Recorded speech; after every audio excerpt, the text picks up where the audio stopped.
Hello दोस्तों, आप सभी का हमारे YouTube चैनल MK एग्ज़ाम में स्वागत है। और जो कल आने वाला प्रश्न है जो इम्पोर्टेंट है आप लोगों के लिए, इस चैप्टर से बहुत सारा क्वेश्चन दिया जाएगा।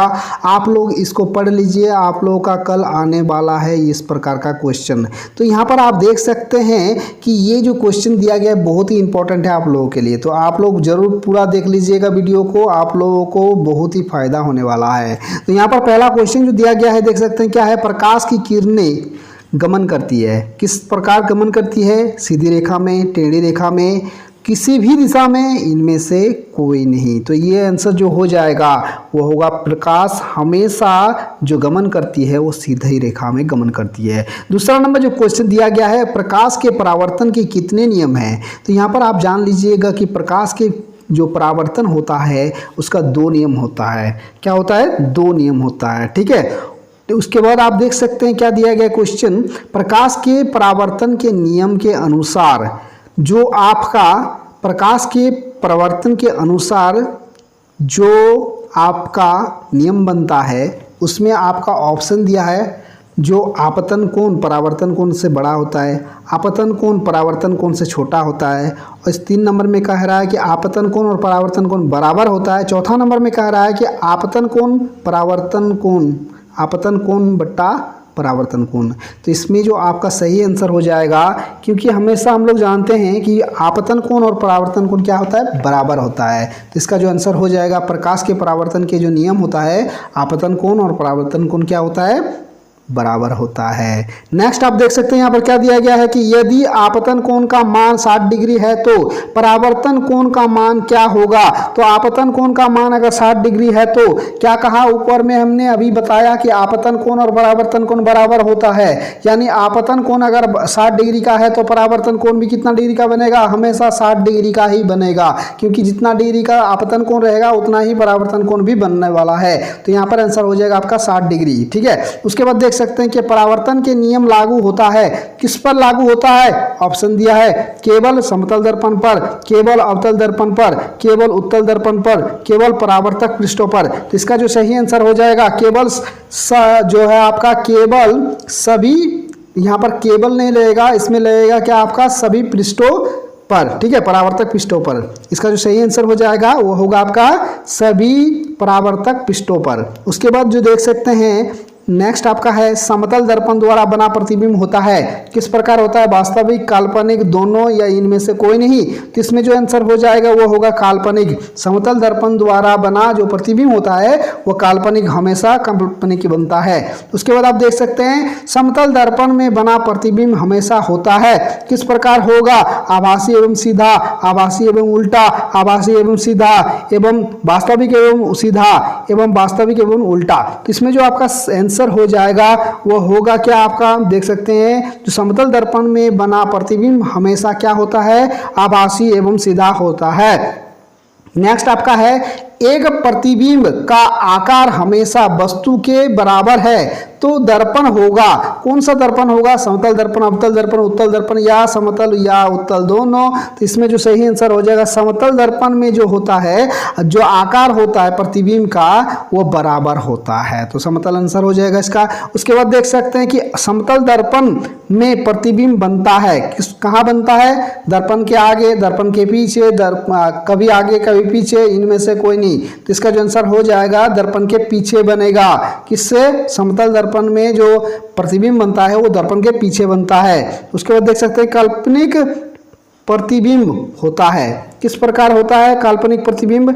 तो आप देख सकते हैं इसमें ऑप्शन दिया है सीधा, उल्टा, दोनों या इनमें से कोई नहीं। तो आंसर हो जाएगा काल्पनिक जो प्रतिबिंब होता है वो सीधा होता है हमेशा। उसके बाद आप देख सकते हैं एक लड़का समतल दर्पण के सामने 100 सेंटीमीटर की दूरी पर खड़ा है, लड़के और प्रतिबिंब की बीच की दूरी क्या होगी। तो यहाँ पर आप देख सकते हैं उसका जो छवि बन रहा है वो 100 सेंटीमीटर बन रहा है, यानी जो बच्चे का जो यहाँ पर क्या कीजिएगा, आपका लड़का का जो समतल दर्पण के सामने 100 सेंटीमीटर दूरी पर खड़ा है, तो यहाँ पर कह रहा है कि लड़के और प्रतिबिंब के बीच की दूरी क्या होगी। तो इसके बीच की दूरी क्या कीजिएगा, कितना दिया है 100 ना, 200, 100 को 2 से गुना कर दीजिए, यानी आपका जो सही आंसर होगा वो 200 सेंटीमीटर हो जाएगा। उसके बाद आप देख सकते हैं क्या दिया गया है, गोलीय दर्पण जिसका परावर्तक पृष्ठ अंदर की ओर वक्रता है कहलाता है। तो यहाँ पर आप देख सकते हैं जो गोलीय दर्पण होता है तो इसमें जो कौन सा दर्पण होता है जिसका अंदर उसका पृष्ठ जो है अंदर की ओर घुसा हुआ रहता है। तो यहाँ पर समतल दर्पण, अवतल दर्पण, उत्तल दर्पण और इनमें से कोई नहीं दिया। तो इसमें जो सही आंसर हो जाएगा वो होगा आपका अवतल दर्पण।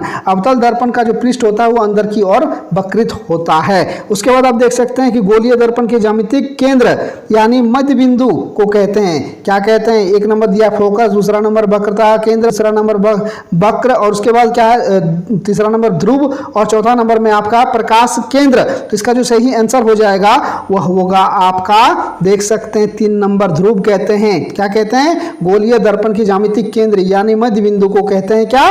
ध्रुव कहते हैं। उसके बाद आप देख सकते हैं जो क्वेश्चन दिया गया है वो इस प्रकार है कि ध्रुव और वक्रता केंद्र को मिलाने वाली रेखा को क्या कहते हैं? तो यहाँ पर आप देख सकते हैं एक नंबर में आपतित किरण, दूसरा नंबर परावर्तित किरण, तीसरा नंबर में मुख्य अक्ष और चौथा नंबर में फोकस दूरी। तो इसमें जो है सही आंसर हो जाएगा मुख्य अक्ष कहते हैं। ध्रुव और वक्रता केंद्र को मिलाने वाली रेखा को क्या कहते हैं? मुख्य अक्ष कहते हैं। उसके बाद देख सकते हैं क्या दिया है? गोलीय दर्पण जिस खोखले गोले का भाग होता है उसके केंद्र को दर्पण का डैश कहते हैं। तो क्या कहते हैं? द्वारक, वक्रता त्रिज्या, फोकस या वक्रता केंद्र। तो इसका जो सही आंसर होगा ये केंद्र है तो इसलिए वक्रता केंद्र हो जाएगा। उसके बाद आप देख सकते हैं गोलीय दर्पण में P और C के बीच की दूरी को क्या कहते हैं? तो यहाँ पर फोकस दूरी, वक्रता त्रिज्या, उसके मुख्य अक्ष या इनमें से कोई नहीं। इसमें से क्या होगा आंसर? वक्रता त्रिज्या कहते हैं। P और C के बीच की दूरी को क्या कहते हैं? गोलीय दर्पण में P और C के बीच की दूरी को कहते हैं क्या? वक्रता त्रिज्या। उसके बाद आप देख सकते हैं क्या दिया है कि गोलीय दर्पण में यहाँ पर कहा जा रहा है कि गोलीय दर्पण में ध्रुव एवं वक्रता केंद्र से होकर गुजरने वाले सरल रेखा को क्या कहते हैं? तो यहाँ पर आपका एक नंबर में मुख्य फोकस, दूसरा नंबर में फोकस दूरी, तीसरा नंबर में वक्रता त्रिज्या, चौथा नंबर में मुख्य अक्ष। तो इसका आंसर हो जाएगा मुख्य अक्ष हो जाएगा सही आंसर। उसके बाद देख सकते हैं गोलीय दर्पण के ध्रुव एवं वक्रता केंद्र के बीच की दूरी को मध्य बिंदु कहलाता है।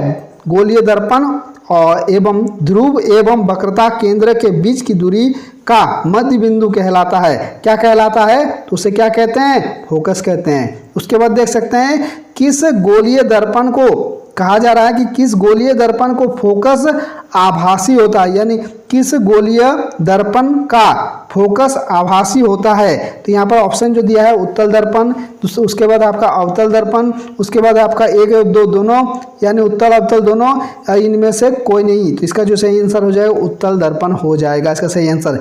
उसके बाद आप देख सकते हैं कि गोलीय दर्पण में फोकस दूरी F कहलाता है। तो क्या कहलाता है? P और F के बीच की दूरी, P और C के बीच की दूरी, P और R के बीच की दूरी और C और R के बीच की दूरी। तो इसका जो सही आंसर हो जाएगा एक नंबर होगा P तथा F के बीच की दूरी हो जाएगा इसका सही आंसर। नेक्स्ट आप देख सकते हैं यहाँ पर दिया गया है कि गोलीय दर्पण की फोकस दूरी उसके वक्रता त्रिज्या की होती है। क्या होती है? आधी होती है, दुगनी होती है, 3 गुनी होती है, चौथाई होती है। तो इसमें जो आपका सही आंसर हो जाएगा वह होगा आधी होती है। क्या होती है? आधी होती है। इसका आंसर हो जाएगा सही। उसके बाद आप देख सकते हैं वक्रता त्रिज्या, यहाँ पर कहा जा रहा है कि देख सकते हैं ऊपर में जो दिया गया है गोलीय दर्पण की फोकस दूरी जो है आपका क्या होता है? उसकी वक्रता त्रिज्या का क्या होता है? तो इसका जो आंसर हो जाएगा आधी। ठीक है, किसका? त्रिज्या का आधा। यानी जो फोकस दूरी होता है F जो होता है आपका F बराबर आप क्या लिखोगे? आपका जो F बराबर आपका हो जाता है क्या? उसका आधी। किसका आधी? वक्रता त्रिज्या माने R बट्टा क्या? 2 हो जाएगा। इसका सही आंसर हो जाएगा ये। तो इसके बाद आप देख सकते हैं क्या दिया गया है? आपका दिया गया है कि वक्रता त्रिज्या R एवं फोकस दूरी में संबंध है। क्या संबंध है? तो यहाँ पर आप देख सकते हैं क्या? F बराबर 2R, दूसरा नंबर में R बराबर 2F, उसके बाद आपका जो दिया है F बराबर 2/R, चौथा नंबर में R बराबर F/2। तो इसका जो सही आंसर हो जाएगा वो हो जाएगा क्या? R बराबर 2F हो जाएगा। नेक्स्ट आप देख सकते हैं किसी गोलीय दर्पण का वक्रता त्रिज्या 50 सेंटीमीटर है तो उसकी फोकस दूरी क्या होगी। तो अभी मैंने आपको बताया कि जो फोकस, जब भी आप लोग क्या कीजिएगा, वक्रता त्रिज्या दिया है आपका, फोकस दूरी निकालना है तो आप बराबर क्या होगा r/2, यानी r दिया है कितना आपका 50 सेंटीमीटर। तो यहाँ पर आप कैसे लिखिएगा इसको, इस प्रकार आप इसको निकाल सकते हैं कि f बराबर r/ क्या कीजिएगा 2, यानी r का वैल्यू जो दिया है आपका त्रिज्या 50 दिया है बटा 2 कर दीजिए, काट दीजिएगा, कितना निकलेगा तो 25 सेंटीमीटर निकल जाएगा। तो इसका जो सही आंसर हो जाएगा आपका 3 नंबर होगा 25 सेंटीमीटर। सही आंसर आपका 25 सेंटीमीटर कर दीजिएगा। आप इस प्रकार बना के दिखा सकते हैं। एक गोलीय दर्पण की वक्रता त्रिज्या दिया है आपका 20 सेंटीमीटर, तो इसके फोकस दूरी ज्ञात कीजिए। सेम उसी प्रकार होगा, क्या कीजिएगा उसी प्रकार लिखिएगा आप f बराबर r/2, r का वैल्यू दे दीजिएगा 20 बटा 2 दे दीजिएगा, काट दीजिएगा, कितना आंसर हो जाएगा 10 हो जाएगा उसका आधा। उसके बाद आप देख सकते हैं गोलीय दर्पण की फोकस दूरी दिया है, इसमें कितना दिया है 18 सेंटीमीटर, तो वक्रता त्रिज्या क्या होगा। तो यहाँ पर आप देख सकते हैं, अभी आपको बताएं कि जो फॉर्मूला होता है r बराबर आपका कितना होगा, यहाँ पर देख सकते हैं कि 2f क्या होता है 2f होता है। तो यहाँ पर 2f यानी कि 2 गुना f यानी क्या होता है फोकस दूरी कितना है 18 है, तो 18 दूनी कितना बन जाएगा आपका 36। तो इसका जो सही आंसर हो जाएगा वो 2 नंबर आपका हो जाएगा सही आंसर, क्या लिख दीजिएगा 36 सेंटीमीटर। इस प्रकार आप इसमें निकाल सकते हैं। ये जो है आपका देख सकते हैं, यहाँ पर आपका जो है फॉर्मूला दिया हुआ है। उसके बाद आप देख सकते हैं यहाँ पर क्या दिया है, उस उत्तल दर्पण की फोकस दूरी क्या होगी जिसकी वक्रता त्रिज्या दिया है कितना आपका 32 सेंटीमीटर। तो यहाँ पर आप देख सकते हैं त्रिज्या जब भी देगा और फोकस दूरी आपको निकालना है तो f बराबर r/2 कर दीजिएगा, यानी त्रिज्या जो दिया है वो r होता है, तो r/2 यानी 32 को 2 से भागा कर दीजिएगा, इसका जो आंसर हो जाएगा निकल जाएगा। तो 32 को 2 से भागा कीजिएगा, कितना निकलेगा 16 निकल जाएगा। तो इसका जो आंसर हो जाएगा 16 हो जाएगा। आप 32 को 2 से भागा कर दीजिए, 16 आपका सही आंसर हो जाएगा। ठीक है, तो इस प्रकार आप निकाल लीजिएगा। जब भी आपको f निकालना हो तो r/2 यानी वक्रता त्रिज्या जितना दिया रहेगा उसको 2 से भागा कर दीजिए, निकल जाएगा। और जब भी आपको r निकालना हो तो क्या कीजिएगा 2 गुना f यानी फोकस दूरी का जो मान दिया रहेगा उसको 2 गुना कर दीजिए, आंसर हो जाएगा इसका। इसके बाद देख सकते हैं आपका नेक्स्ट जो क्वेश्चन दिया गया है, यहाँ पर क्या दिया है, एक वस्तु अवतल दर्पण के वक्रता केंद्र पर रखी है, वस्तु के प्रतिबिंब की दूरी दर्पण के ध्रुव से होगी, क्या होगी f के बराबर 2f के बराबर 2f से बड़ा 2f से छोटा। तो इसमें जो सही आंसर हो जाएगा वो होगा 2f के बराबर होगा।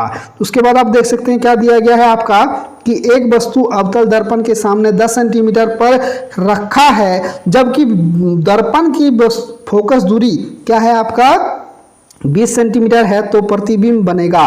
किस प्रकार बनेगा देख सकते हैं यहाँ पर आपका 10 सेंटीमीटर सामने 10 सेंटीमीटर रखा है, उसके बाद उसका फोकस दूरी कितना है आपका 20 सेंटीमीटर है, तो किस प्रकार का बनेगा आपका।